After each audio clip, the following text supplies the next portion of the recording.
안녕하십니까 독일마을 여러분, 그리고 독일 책방을 사랑하는 시청자 여러분, 그리고 투자자 여러분, 즐거운 추석 되고 계신지요? 올해 추석은 아무래도 친인척을 만나는 게 과거보다 좀 많이 어려워서 조금 어떤 부분은 조금 편하기도 하고 어떤 부분은 너무 또 섭섭하기도 하고 그럴 것 같습니다. 특별히 부모님들은 더 많이 평소보다 섭섭하지 않으실까 싶은데요. 한 번 더 안부 전화 하면 더 좋을 것 같습니다. 이 들판 멋지지 않습니까? 네, 드디어 추석이 되면 이렇게 곡식들이 다 익어가죠. 저희가 이제 직접 시골 현장에서 보면 추석 때는 조금 이른 것 같아요. 과실들이 이렇게 나오는 그 시점으로 보면 이제 과실들이 막 나오기 시작하는 시점이 추석이 아닌가 싶습니다. 그래서 아직은 대체적으로 이렇게 벼도 깎지 않은 상태로 그대로 있고요. 조생, 그러니까 일찍 나오는 그런 벼들에 한해서만 먼저 햅쌀이 막 출하되고 있는 그런 시점입니다. 아마 추석이 지나고 나서 한 1, 2주 정도가 되면 이 들판이 싹 이렇게 다 잘려 가지고 이 벼자리만 남는 그런 모습을 보게 될 거예요. 그때부터 시골은 상당히 황량해지기 시작합니다. 이때까지는 마음이 부자예요. 이때까지는 그냥 먼지 모른 풍요함들이 가득한데 이게 다 잘리고 나면 그때부터 약간 좀 쓸쓸한 흐름들이 이렇게 시작이 됩니다. 그래서 사실 시골에 놀러를 가는 것은 딱 요때 정도까지가 좋지 않은가 하는 생각도 가끔씩 저는 해보게 됩니다. 오늘 여러분들과 나누게 될 독일 책방의 책, 투자의 대가의 책, 바로 종종 제가 언급을 했던 세스 클라만의 안전 마진입니다. 보통 제가 이렇게 하면서 책을 이렇게 앞으로 내미는데요, 세스 클라만의 안전 마진은 책이 없습니다. 왜냐하면 절판됐어요. 절판이 되어서 VIP 투자자문에서 언급한 바로는 지금 중고책이 아마존에서 100만 원이 넘게 이렇게 팔린다고 이렇게 이야기를 합니다. 그러니까 왜 절판을 했는지는 정확히 잘 모르겠어요. 근데 세스 클라만은 여러 번 무슨 얘기를 했냐면 그 가치 투자자가 되도록 여러 사람을 독려하기 위해 책을 썼다. 그래서 친구들에게 너 이거 쓰면 너한테 불리하잖아. 경쟁이 격화되는 거 아니야? 너 노하우 뺏기는 거 아니야? 그럼 안 좋은 것 같은데 막 이런 얘기를 하니까 내 스스로 경쟁을 격화시켜서 투자 수익이 줄어들 위험을 감수하고 글을 쓰는 이유는 실제로 그런 일이 생길 건지 잘 모르겠고 이 책이 가치 투자를 다루는 첫 번째 책은 아니기 때문에 책을 출간해도 되겠다라는 마음으로 책을 출간했다고 합니다. 근데 절판한 걸로 봐서는 약간 위협을 느낀 것 같아요. 위협을 느낀 것 같아요. 근데 그만큼 이 책 내부적인 내용에 들어가 보면 안전마진과 관련된 매우 주옥과 같은 이야기가 있고요. 가치 투자자들의 핵심이라고 할 수 있는 내용들이 들어가 있습니다. 사실은 투자를 하면 할수록 저도 대체적으로는 가치 투자, 트레이딩을 하고 있는 입장이지만 가치 투자에 좀 더 가까운 사람인데 그런 입장에서 보면 어떻게 완전 마진을 확보할 것인가, 이 부분이 가장 여전한 과제다 이렇게 생각하고 안전 마진을 확보를 잘하는 사람이 능력 있고 실력 있는 가치 투자자다 이런 생각을 해봅니다. 여기 보기는 되게 좋은데 지금 막 온몸이 가렵기 시작하네요. 네, 벌레들이 엄청 많은 곳, 날파리들이. 네. 자, 이렇게 되면 속도가 빨라지죠. 네, 세스 클라만은 1983년 진짜 약관 25세 나이로 진짜 어린 나이에요. 이 나이는 투자자로서는 성공하기에는 정말 어린 나이거든요. 그런데 보스턴에서 더 바우포스트 그룹을 설립해서 자산운용업계에 뛰어들었습니다. 그리고 한국에는 2002년도부터 투자를 좀 했어요. 무슨 신약, 무슨 제약 등등등 해가지고 저평가 제약, 그 당시 진짜 제약주들 정말 저평가였거든요. 그때 이제 투자를 했었고, 그리고 대표적인 한국의 그 중소형 이거 큰일 났네. 따가워. 그래도 일단 한 거니까 진행하고 하겠습니다. 네. 저평가된 기업들을 많이 투자를 했죠. 근데 그리고 투자의 시계열이 굉장히 깁니다. 보통 투자를 하면 한 3년에서 5년 정도 그냥 가지고 가요. 근데 사실은 가치 투자자들이라고 얘기하면 핵심적인 아이디어는 뭐냐면은 가격과 가치의 괴리를 사는 거기도 하지만 또 하나는 기업을 사는 것이거든요. 그래서 그런 측면에서 보면 가치 투자에게 3년에서 5년 정도의 사이클이 과연 기냐라고도 또 한번 얘기해 볼 수 있을 것 같습니다. 어쨌든 뭐 이 책은 절판이 됐기 때문에 책을 이렇게 딱 보여드리면서 이 책은 한번 뭐 1년에 한 번씩 정기적으로 읽어보시면 되게 좋을 것 같습니다. 그리고 안전마진에 대해서 내가 헷갈릴 때마다 한번 읽어보시면 좋겠습니다 라고 소개를 드리고 싶은데 책은 없어요. 그래서 오늘 제가 최대한 거기서 엑기스만 뽑아서, 추석 때 또 너무 길게 하면 재미없잖아요. 이미 저 너무 하워드 막스를 너무 길게 하지 않았습니까? 그래서 조금 짧게 안내를 드리도록 하겠습니다. 그런데 이제 최근의 행보들을 보면 재미난 행보들이 포착이 돼요. 원래 이제 세스 클라마는 공화당 지지자입니다. 그래서 공화당이 후원을 하고 있었던 사람인데 최근에 그 트럼프의 폭주를 경계하고자 입장을 바꿉니다. 공화당 지지에서 민주당 지지로 바꾸면서 몇몇 주, 뭐 매사추세츠, 뭐 어디 이렇게 해서 상당량의 정치 후원금을 내고 있고, 자기 얘기로는 한 2천만 달러, 2천에서 3천만 달러 정도를 정치 후원금, 민주당 정치 후원금으로 내겠다까지 이야기를 하고 있어요. 그래서 보면 미국 사람들은 상당히 정치에 굉장히 정치에 뭔가 후원을 하는 게 굉장히 자유롭구나. 한국 같으면 잘못하면 이게 굉장히 좀 위험한 행동인데 되게 자연스럽게 하는 모습도 좀 이채롭다, 이렇게 보여집니다. 세스 클라만을 다른 말로 뭐라고 표현하냐면 워렌 버핏을 잇는 가치 투자자다, 이렇게 얘기를 합니다. 워렌 버핏에 이은 미국에 있는 뭐 최고의 가치 투자자 중 한 명을 세스 클라만이라고 얘기를 하는데, 그 세스 클라만이 얘기하는 성공 투자의 첫 걸음은 뭐냐면 남들이 하는 실수를 피하는 것이라고 이야기합니다. 서문에서. 정말 맞는 말인 것 같아요. 네. 이것만 잘하면 성공 투자의 절반은 이룬 셈, 이렇게 이야기를 하는데요. 더불어 변덕스럽고 원칙이 없는 투자자들이 경험한 재앙과도 같은 투자 결과에 대해 가슴 아프다라고 이야기하고 있습니다.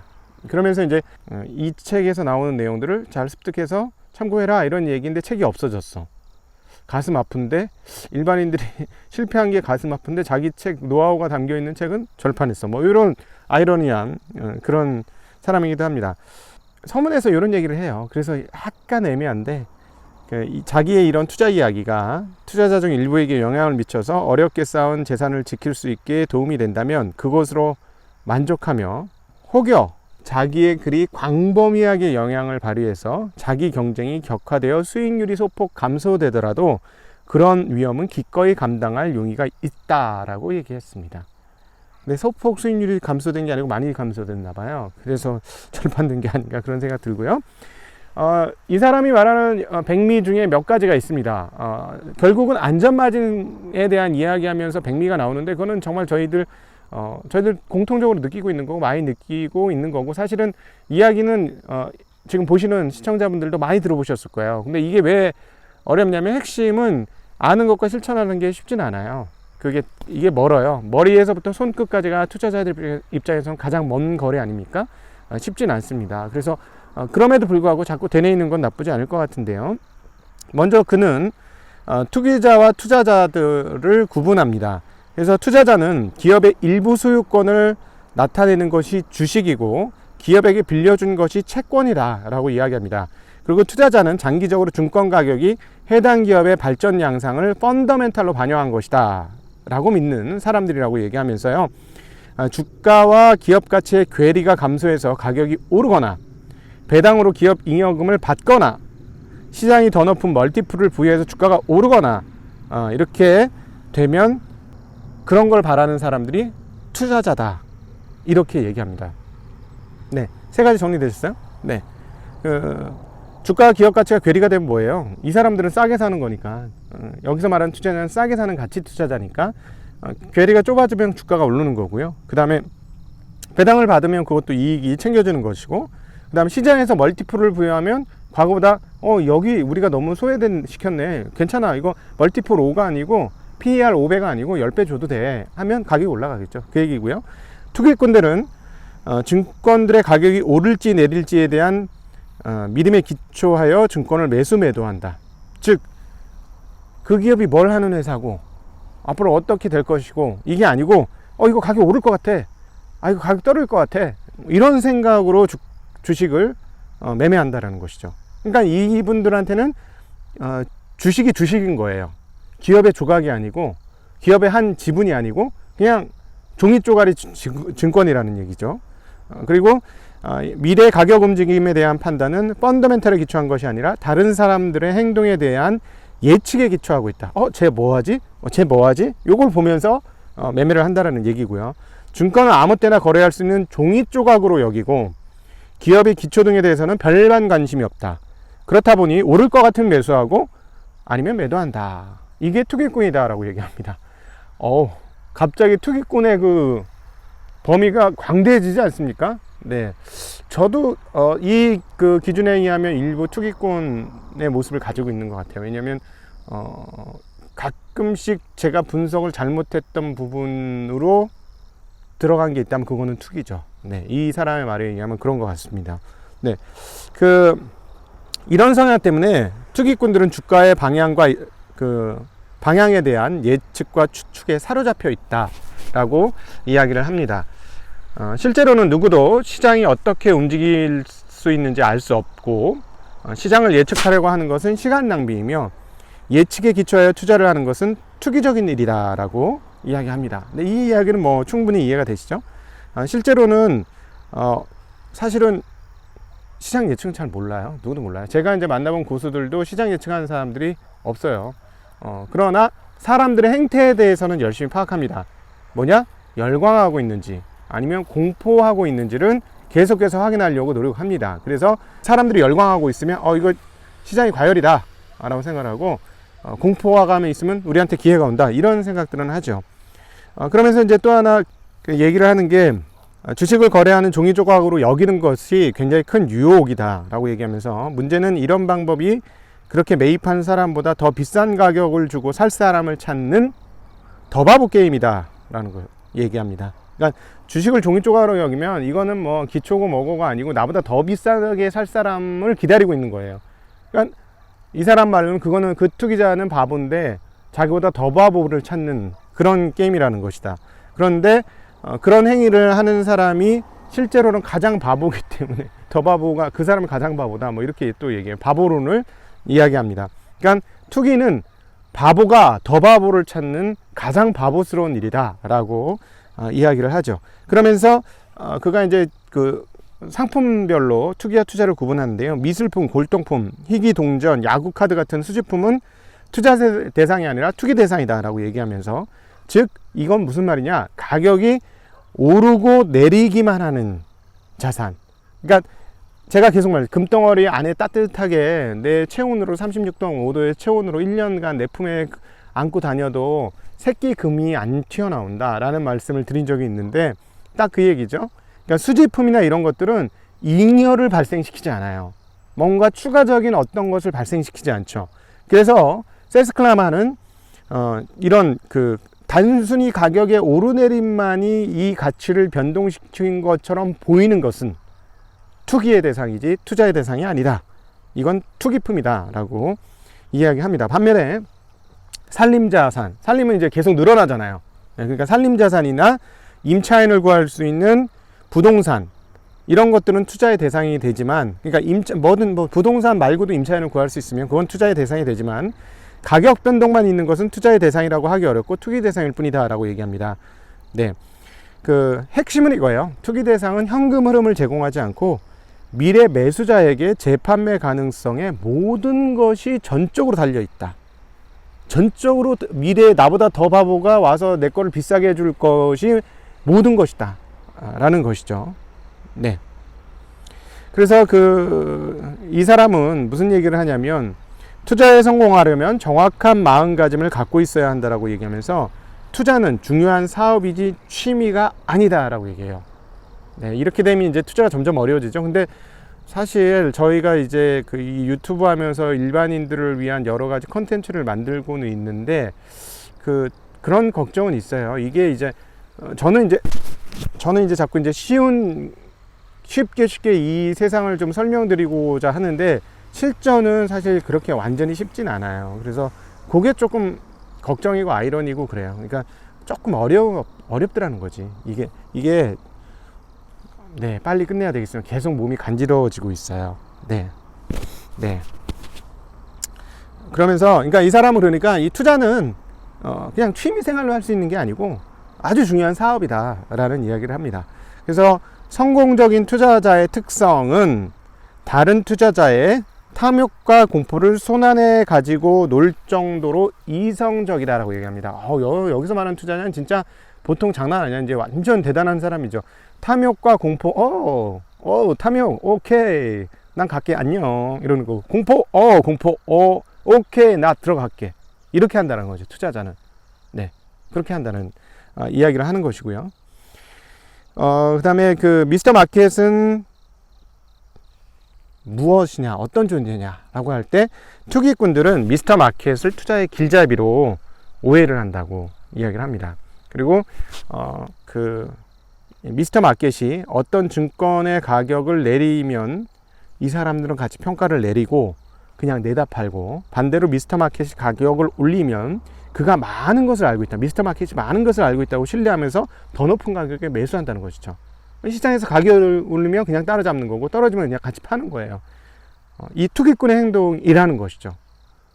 네, 굉장히 뼈때리 성격이 좋을 리가 없어. 이렇게 얘기하는 거 보면, 이렇게 직설타로 딱딱 찍어가지고 얘기하는 거 보면 절판할 만도 해. 성격이 별로야, 이 사람. 보통 아니죠. 제가 많은 사람들이 이런 사람들 많이 만나보는데 그 중에서도 이 정도면 상당히 까다로워요. 네, 이 정도, 그래서는 그런 게 느껴집니다.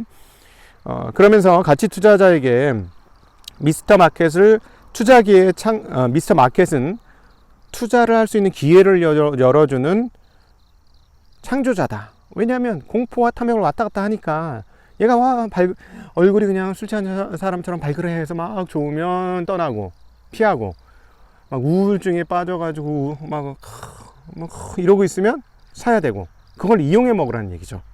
이런 얘기를 하면서 마켓은 길잡이가 아니다. 이 얘기는 전적으로 동감합니다. 마켓은 길잡이가 아니다. 그렇게 여기는 사람은 자금을 운용해줄 다른 사람을 고용하라고 조언하는 것이 최선이다 라고 얘기합니다. 실패하는 투자자는 감정에 의해 지배되는데요, 시장의 변동성에 대해 침착하고 이성적으로 대응하는 대신에 이들은 탐욕과 공포 속에서 감정적으로 반응한다. 혹시 9월 말에 이렇게 시장이 별로 안 좋아서 감정적으로 떨고 계신 분들은 이 사람 표현에 의하면 투기꾼이에요. 그리고 대다수 실패하는 투자자 부류에 들어가는 거니까요, 제가 여러분들 그렇게 하지 않을고 탈출을 하시려면 내가 갖고 있는 기업을 지금 당장 어떤 기업인지 다시 한번 확인하세요. 그리고 이 기업이 앞으로 좋아질 기업인지 확인하세요. 그러면 좋아질 기업이고 튼튼한 기업이면 괜찮아요. 가격 흔들림에 마음 쓰지 마세요. 그럼 여러분 투자자예요. 근데 가격 흐름에만 마음이 휘둘리면 안 되신다는 거예요. 이거는 틀린 말은 아닙니다. 그래서 개인들이, 일반 투자자들이 자꾸 지는 것은 시장의 흔들림. 그러니까 여기 바람 불면 얘들이 왔다 갔다 하잖아요. 예. 그러나 이제 뿌리가 잘 내려지고 튼튼하면 안 흔들리고 잘 자라거든요, 바람 흔들려도. 근데 우리 투자자도 마찬가지예요. 기업이 잘 뿌리 받고 성장을 잘 꾸준히 하고 있으면 바람에 흔들려도 그냥 자라는 겁니다.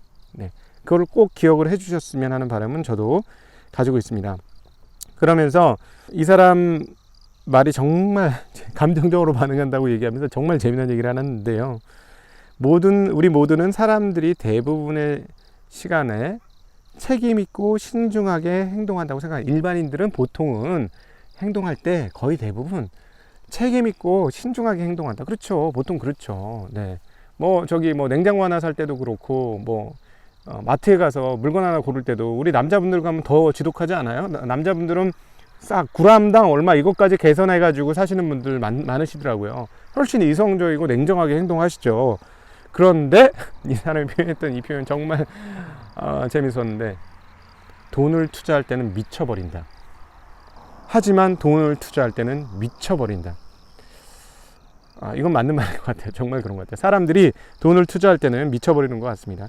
그래서 대다수 실패하는 투자자들은 주식 시장을 상당한 수익을 얻기 위해 자금을 투자하는 곳이 아니라 대다수의 실패하는 투자자들은 내 돈을 이렇게 투자해가지고 여기서 투자 수익을 거둘 수 있는 곳이 주식시장이라고 생각하는 게 아니라 불로소득을 올리는 곳이라고 여긴다. 네, 그거 맞는 것 같습니다. 그래서 시장이 불로소득이라고 생각하는, 주식시장이 불로소득이라고 생각하시는 분은 실패할 확률이 진짜 높아요. 이거는 어렵습니다, 정말로.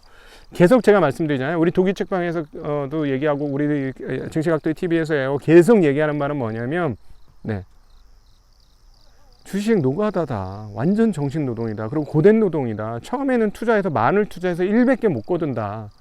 그런데도 불구하고 포기하지 말고 계속 쏟아붓고 투자해야 되는 곳이 여기다.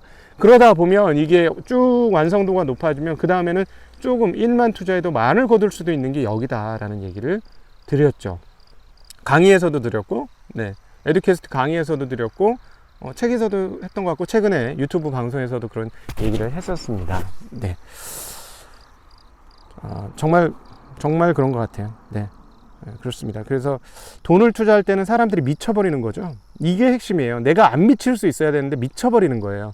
이것을 우리가 잘 지배해야 된다. 그렇게 미치지 않기 위해서는 보다 냉정해져야 된다는 말씀도 드리고 싶습니다. 그리고 여기 불로소득 아니고 노력한 만큼, 노력을 많이 해서 일부를 가져가고 그걸 오래도록 계속해서 쌓이면 노력한 것보다 그때부터 많이 갖고 갑니다. 그러나 많은 노력이 축적되어 있어야만 가져갈 수 있다라는 거. 그래서 투자하실 때 계속 드리는 말씀은 1년짜리, 2년짜리, 지금 당장 요 시점만, 이게 아니고 그건 투기고요. 그렇게 되면 실패할 확률이 훨씬 높은 거고요. 나 이거 10년짜리 장기 플랜으로 들어왔어. 나 이 시장에서 10년 동안 난 성공하는 투자자가 되려고 들어왔어 하는 마음으로 투자하시면 좋을 것 같습니다. 누구나 쉽고 빠르게 이익을 얻고 노력 없이 이득을 취할 수 있다는 것은 투자자들에게 탐욕을 불러일으킨다. 탐욕은 많은 투자자들을 성공 투자로 가는 지름길을 찾게 만드는데, 장기에 걸친 복리에 의한 수익을 얻기보다는 확실한 정보를 통해 빠른 이익을 탐하려고 한다 하면서 이 사람의 이제 본론이 들어가죠. 네, 본론이 들어가는데 몸이 계속 간지럽네요. 큰일 났네. 네. 그래서 이 사람이 말하는 복리, 그리고 저도 말하는 복리, 제가 강의에서도 말했고 책에서도 말했던 복리는 뭐냐면, 네, 안 깨지는 거죠. 깨지는 게 덜하는 거죠. 그리고 꾸준히 가는 거예요. 꾸준히 쌓아가는 거예요. 그게 복리의 핵심입니다. 복리의 핵심은 아주 장기적으로 이자율을 곱해는, 이게 복리 계산, 이건 복리 계산법이고, 복리의 본질은, 투자를 해보니 복리의 본질은 뭐냐면 깨질 길을 조금 피하고, 그게 이제 다른 사람이 실패하는 걸 피하는 거예요. 깨질 길을 조금 덜 가고 확실하게 성공이 보장된 길을 가면서 수익률을 차곡차곡 벽돌 쌓듯이 쌓아가는 게 복리입니다. 네. 물론 사람마다 성향은 달라요. 조금 공격적이고 그것들을 조금 세게 잘 가는 사람도 있고 느리게 가는 사람도 있는데, 근데 이 시계열은 조금 길어야 됩니다. 며칠로 따지시면 안 되고요. 최소한 복리는 우리가 10년, 20년 정도를 생각해야 되기 때문에 첫 번째 복리가 올라오고 하는 것도 한 2, 3년 정도의 시간들은 보고 계시는 게 맞을 것 같습니다. 네. 그리고 탐욕에 대해서 얘기하는데요. 탐욕은 그 자체로 과도한 낙관론이고 나쁜 뉴스를 무시하게 만든다. 100% 맞는 얘기예요, 이거는. 네. 그가 말하는 안전마진의 핵심은 다음과 같은데요. 즉, 투자자에게 원금 손실의 상당한 위험을 무릅쓰고 변동성이 크거나 때때로 투기적인 이익을 얻는 것보다 하락 위험이 제한된 상태에서 지속적으로 괜찮은 수익을 얻는 것, 이게 복리라. 방금 전에 제가 설명드렸던 거고 똑같은 얘기고, 다른 복리, 다른 투자자, 성공한 투자자들도 복리는 다 이렇게 얘기합니다. 네. 예, 그래서 이것을 익히기 위해서는 지속적으로 엄격한 접근법을 훈련하고 따라야 한다. 그렇게 되면 시간이 지나면 자연스레 수익이 따라올 것이다 라고 얘기합니다. 네. 제가 이 운가루에서 준 셔츠를 입고 이 밀짚 모자를 쓴 언밸런스한, 네, 재밌으셨죠? 네, 저는 이제 그만하랍니다. 그만해야 되겠어요. 이게 되게 평화로워 보이는데요. 여기는 그 날파리들의 천국이네요. 저는 오랜만에 먹이로 여기 잠시 들어와서 날파리들의 천국을 더욱더 파라다이스화 시켜주는 그런 시간이 아니었나 싶습니다. 네, 추석 연휴 행복하게 잘 보내시고요. 이런 동영상들이 여러분의 투자에 더 도움이 되셨으면 좋겠습니다. 우리 도기마을 여러분들은 탐욕자가 되지 마시고요. 투기자가 되지 마시고요. 투자자가 되십시오. 그러면 장기적으로 우리 도기마을이 미국에서 얘기했던 그레암 도드 마을 사람들처럼 그런 훌륭한 투자자 그룹이 될 수 있습니다. 저도 부족하지만 여러분들과 함께 할 것을 약속드립니다. 우리 잘 열심히 화이팅해서 멋진 투자자들 그룹이 되어 봤으면 좋겠습니다. 자, 여러분 그렇게 하실 거죠? 화이팅! 안녕!